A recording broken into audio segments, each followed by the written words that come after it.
교재 31페이지를 제가 읽도록 하겠습니다.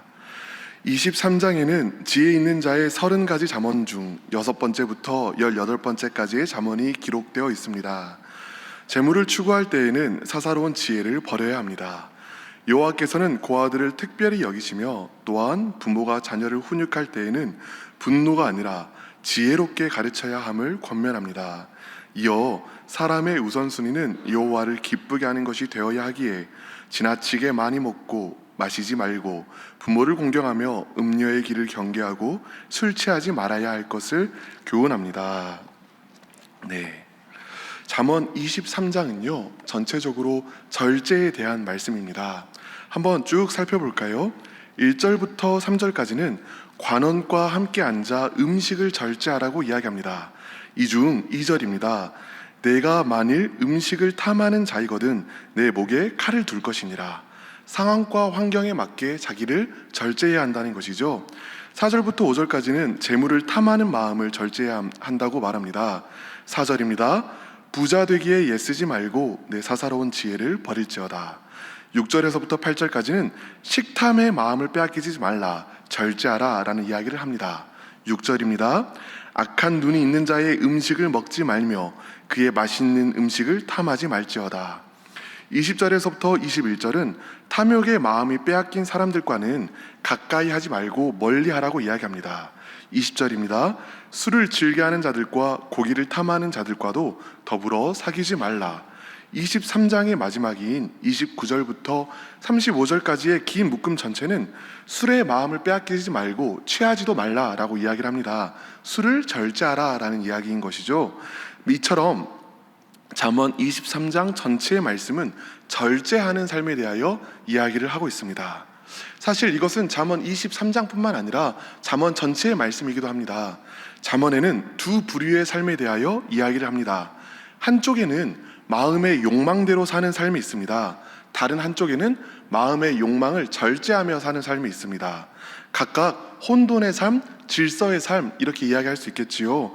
그런데 여러분, 어느 삶이 더 행복할까요? 사람들은 사실 은근히 이렇게 생각하곤 합니다. 당연히 혼돈의 모습대로 내 욕망을 채우며 사는 것이 더 행복하기는 행복하죠. 그렇게 살면 안 되니까 그렇지. 이런 생각을 가지고 계신 분들의 마음에 하나님은 기쁨을 주는 분이 아니시고 오히려 우리가 기쁨을 누리는 것을 어떻게든 막는 분으로 생각하는 경향이 있습니다. 뭔가 더 좋은 것은 감추시고 항상 채찍으로 훈계하는 분, 이렇게 하나님을 생각하고 있는 것이죠. 그런데 하나님이 그런 분이실까요? 결단코 그렇지 않습니다. 하나님께서는요, 행복을 절제하면서 살라고 말씀하시는 분이 아닙니다. 오히려 더욱 행복하라고, 더욱 기뻐하라고 말씀하십니다. 그렇기 때문에 우리 주 예수님께서는 요한복음 15장 11절에서 이렇게 이야기하셨습니다. 내가 이것을 너희에게 이름은 내 기쁨을 너희 안에서 충만케 하려 함이라. 그러니까 예수님께서는요, 예수님 안에 있는 그 기쁨을 우리 안에도 부어주기 위하여 이 땅에 오셨다는 것입니다. 다시 이야기합니다. 하나님께서는 죄를 절제하라고 말씀하셨지만 행복을 절제하라고 말씀하지는 않으셨습니다. 사과가 위에서 아래로 떨어지듯 마음은 행복한 곳으로 끌리기 마련입니다. 하나님께서 우리의 마음을 그렇게 만드셨습니다. 우리가 행복을 찾는 것 그 자체가 문제가 아닙니다. 문제는 이 행복이 어떻게 해야 풍성해질 수 있느냐라는 것이죠. 성경은요, 마음의 쾌락을 온전히 만족시켜야만 행복할 수 있다라고 절대로 그렇게 이야기하지 않습니다. 오히려 성경은 마음의 욕망을 다스리고 경계에 두어야 참으로 행복할 수 있다고 말합니다.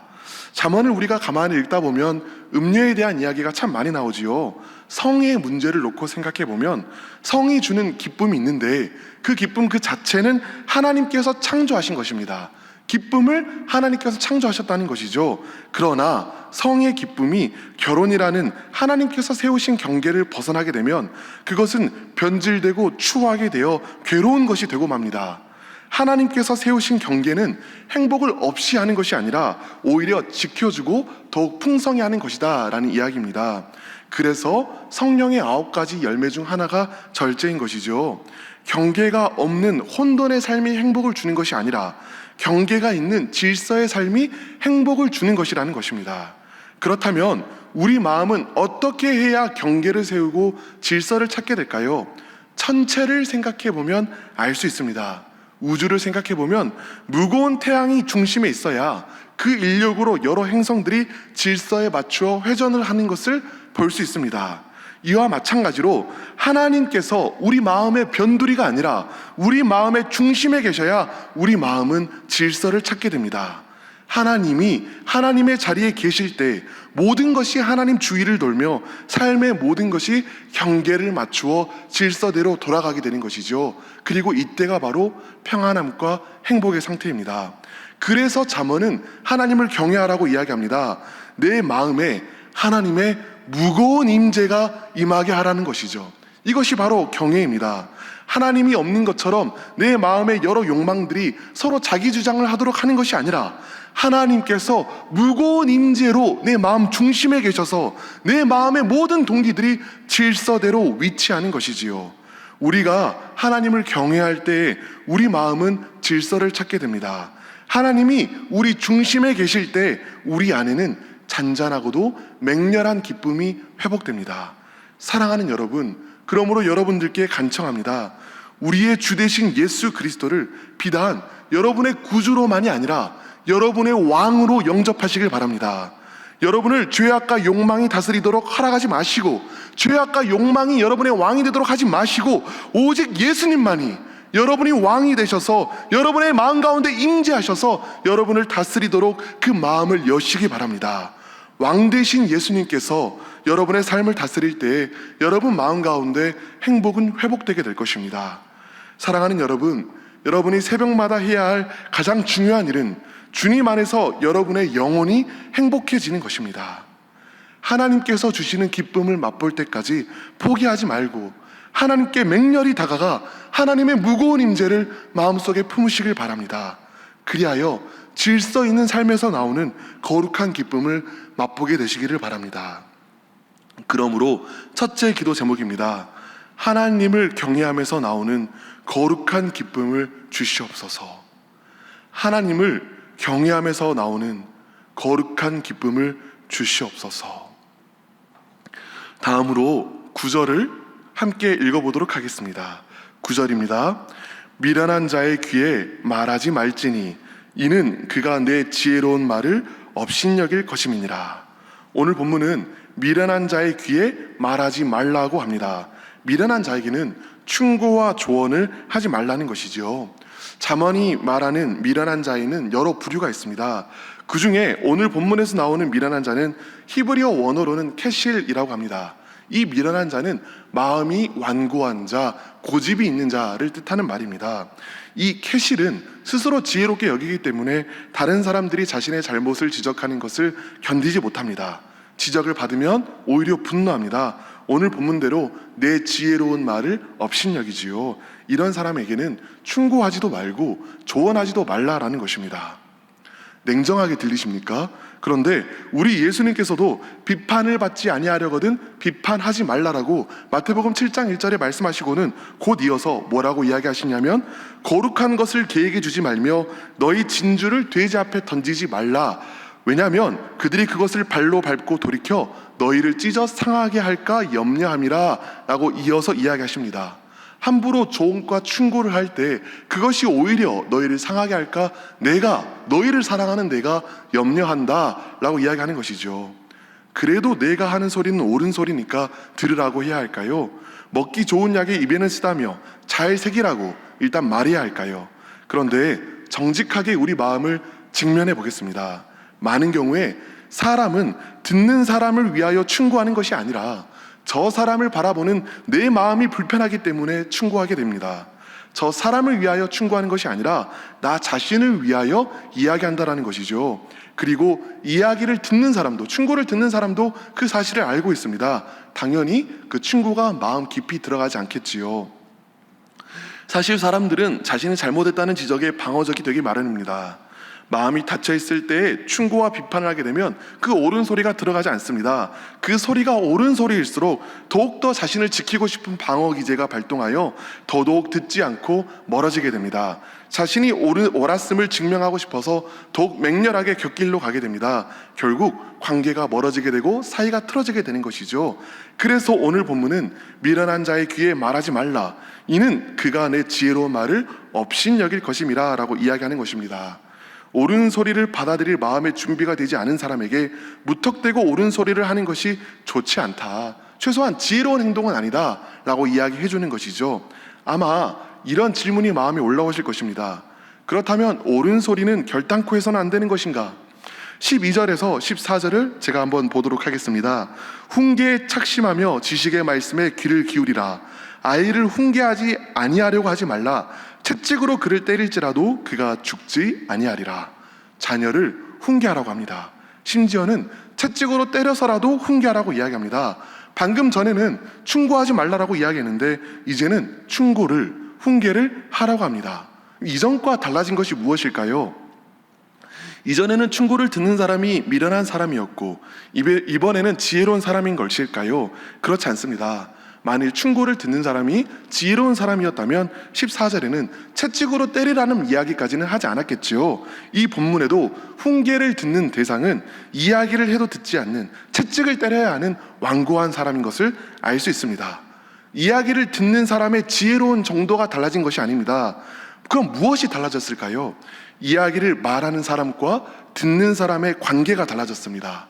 비판하지 말라고 말할 때에는 듣는 사람은 나와 관계가 없는 미련한 자였습니다. 그런데 훈계하라고 말할 때에는 듣는 사람은 내 자녀입니다. 여기에 깊은 의미가 있습니다. 자녀는 부모가 자신을 사랑하는 것을 압니다. 그렇기 때문에 그것이 채찍과 같이 찌르는 말, 아픈 말이라고 할지라도 차마 귀를 닫지 못하고 마음을 엽니다. 그 순간에는 싫어하는 말이라 할지라도 뒤돌아서 그 말을 한 번쯤은 생각해 봅니다. 왜요? 부모가 자신을 사랑하는 것을 알기 때문입니다. 이 말은요, 다른 사람에게 옳은 소리를 하고 싶다면 먼저는 사랑의 관계가 되어야 한다는 것입니다. 사랑의 관계는 충고하고 조언하면서 생겨나지 않습니다. 먼저 품어주고 인정해주고 받아들여주면서 사랑의 관계는 자라납니다. 비록 오늘 본문은 아니지만 잠언 27장 21절은 이렇게 이야기합니다. 도가니로 은을, 풀무로 금을, 칭찬으로 사람을 단련하느니라. 물론 때때로 매를 사용해야 할 때가 있습니다. 사람의 죄악은 너무나 깊어서 하나님께서도 때때로 우리를 훈계하시기 위하여 매를 드십니다. 매를 쓰지 않는 것이 더욱 자녀를 잘못된 길로 가게 할 수도 있습니다. 그러나 분명한 것이 있습니다. 나를 훈계하는 자가 나를 사랑한다는 분명한 확신 없이는 훈계는 어떤 도움도 되지 않는다는 것입니다. 심지어 자녀에게 훈계한다 할지라도 나를 사랑해서 훈계하는 것이 아니라 부모가 자기 마음이 불편해서 훈계한다고 생각한다면 그 훈계는 자녀의 굳어진 마음을 뚫지 못합니다. 나그네의 옷을 벗기는 것은 맹렬한 바람이 아니라 따스한 햇살입니다. 그러니 훈계하기 전에 해야 할 일이 있습니다. 충고와 비판도 나중으로 미루어두고 먼저는 들어주는 것이죠. 위로해주고 안아주는 것입니다. 내가 불편해서 충고하기보다 그 사람의 불편한 마음을 헤아려주고 가만히 들어주는 것입니다. 그러면 충고하기 전에 이미 변화되는 그 사람을 보게 될 것입니다. 꼭 훈계가 필요할 수도 있습니다. 그러면 그 이후에 사랑의 관계가 충분히 만들어진 이후에 해도 늦지 않습니다. 사랑의 관계가 되어야 사랑의 조언이 능력을 발휘하기 때문입니다. 그러므로 둘째 기도 제목입니다. 비판하기보다 먼저 안아주는 우리가 되게 하여 주소서. 비판하기보다 먼저 안아주는 우리가 되게 하여 주소서. 이제 마지막으로 22절과 23절을 읽겠습니다. 너를 낳은 아비에게 청종하고 내 늙은 어미를 경히 여기지 말라. 진리를 사되 팔지는 말며 지혜와 훈계와 명철도 그러할지니라. 22절, 23절 이 두 절은 앞서와 마찬가지로 아버지의 말과 어머니의 말을 가볍게 듣지 말고 무겁게 들으라고 이야기합니다. 특별히 여기서는 그 이유를 늙은 어미다 라고 표현합니다. 어머니가 늙었기 때문에 연장자를 존대하라 라는 말이 아닙니다. 잠언에서 이 말은요, 부모님은 오래 살았기 때문에 더욱 많은 경험을 하셨고 그 경험에서 나오는 연륜에서 나오는 지혜가 있기 때문에 부모의 말을 더욱 귀하게 들으라라는 이야기입니다. 그런데요 여러분, 최근 인류의 발전을 생각해 보도록 하겠습니다.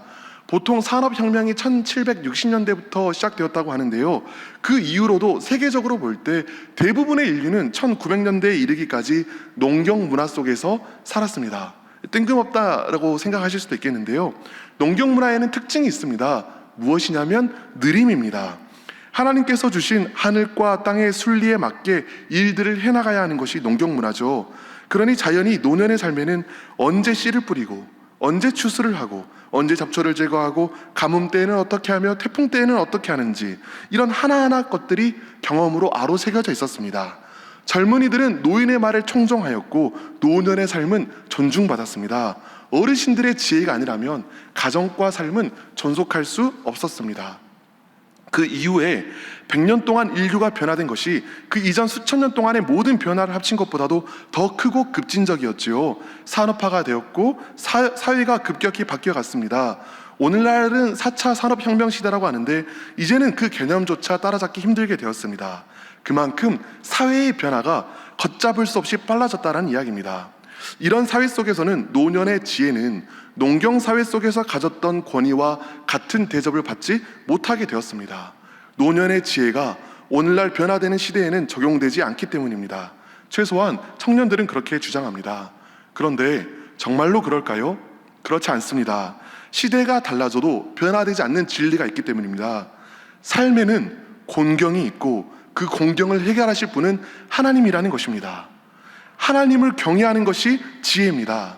하나님을 경외함으로 삶을 꾸려나갔을 때 하나님께서 보호해 주시고 지켜주신 내 삶의 이야기들은 얼마나 귀한지요. 하나님을 경외하는 사람들이 하나님의 능력으로 삶의 위기를 돌파한 이야기는 얼마나 아름다운지요. 시대가 바뀌어도 변할 수 없는 아름다운 감동, 깊은 감동을 주게 됩니다. 부모의 세대가 자녀의 세대에게 전해 주어야 할 것이 바로 이것입니다. 살아계신 하나님께서 내 삶을 인도해 주시고 이끌어 주셨다라는 고백입니다. 우리가 하나님은 나의 목자 되셔서 나를 인도해 주셨다, 나를 지켜주셨다라고 이야기하면 자녀들은 하나님께서 언제 구체적으로 부모를 지켜주셨는지, 인도해 주셨는지를 알고 싶어합니다. 우리가 살아계신 하나님을 전하고자 한다면 추상적이고 막연한 하나님에 대한 교리적인 지식이 아니라 내가 만난 하나님, 내가 경험한 하나님, 내가 맛보는 하나님의 선하심을 전할 수 있어야 합니다. 이렇게 내가 경험한 하나님, 만난 하나님에 대한 이야기를 전함으로써 아브라함의 하나님이 이윽고 이삭의 하나님이 되었고 이삭의 하나님이 야곱의 하나님이 된 것이지요. 자녀가 듣길 원하는 것은 인격적인 하나님과 부모가 누리고 있는 살아있는 교제입니다. 그리고 이것이야말로 우리가 자녀 세대에 전해야 할 지혜인 것입니다. 여호와를 경외하는 것, 살아계신 하나님을 경험하는 것, 그리하여 그 살아계신 하나님께서 내 삶의 공경과 문제를 극복하셨다라는 이야기를, 살아있는 간증을 자녀에게 전해야 합니다. 그러므로 마지막 기도 제목입니다. 하나님을 경험하는 삶을 자녀에게 전하는 자들이 되게 하소서. 하나님을 경험하는 삶을 자녀에게 전하는 자들이 되게 하소서. 이제 이 세 가지 기도 제목을 가지고 기도하려고 합니다. 첫 번째 기도 제목은 하나님을 경외하면서부터 나오는 거룩한 기쁨을 주시옵소서. 하나님을 경외하면서부터 나오는 거룩한 기쁨을 주시옵소서. 두 번째 기도 제목은 충고하기보다 먼저 안아주는 자가 되게 하소서. 마지막 기도 제목은 하나님을 경험하는 삶을 자녀에게 전하는 자들이 되게 하소서. 이 세 가지 기도 제목을 두고 함께 기도하도록 하겠습니다. 주여 믿습니다. 주여 믿습니다. 주여 믿습니다.